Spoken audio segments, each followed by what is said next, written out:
welcome to ThreatTraq Essentials. We're going to take a look at some everyday cybersecurity lessons that we can learn from this week's ThreatTraq stories. I'm here with Andy Benavides. How you doing, Andy? I'm doing well, thanks, Don.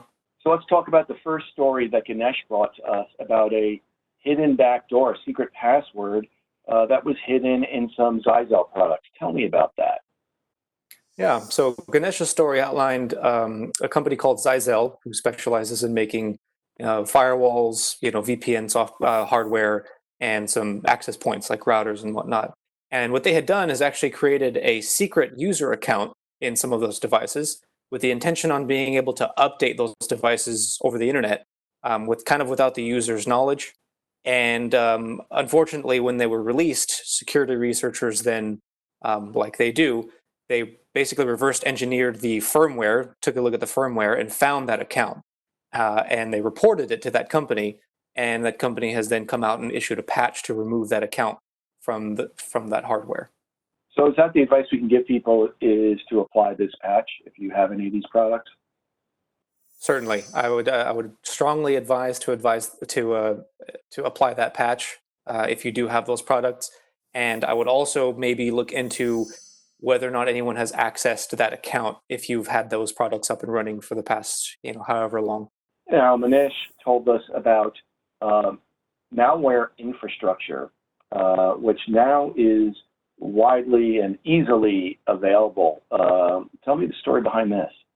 There's different malware products, if you will. There's different malware software that's available. Tools that automate a lot of what used to be manual for malware authors and for malware, people, black hats. All of that stuff can be automated now through various tools. So the problem is that those tools now become open source, they become leaked, and the greater community of people now has access to those tools. So what that means is people without necessarily, very advanced hacking skills can now utilize those tools to automate a lot of the processes that were previously manual. Is a little bit of an art form to get malware infrastructure up, and now you can sort of automate that through various tools. It just means it's easier for people with less experience in malware authoring to get up and running.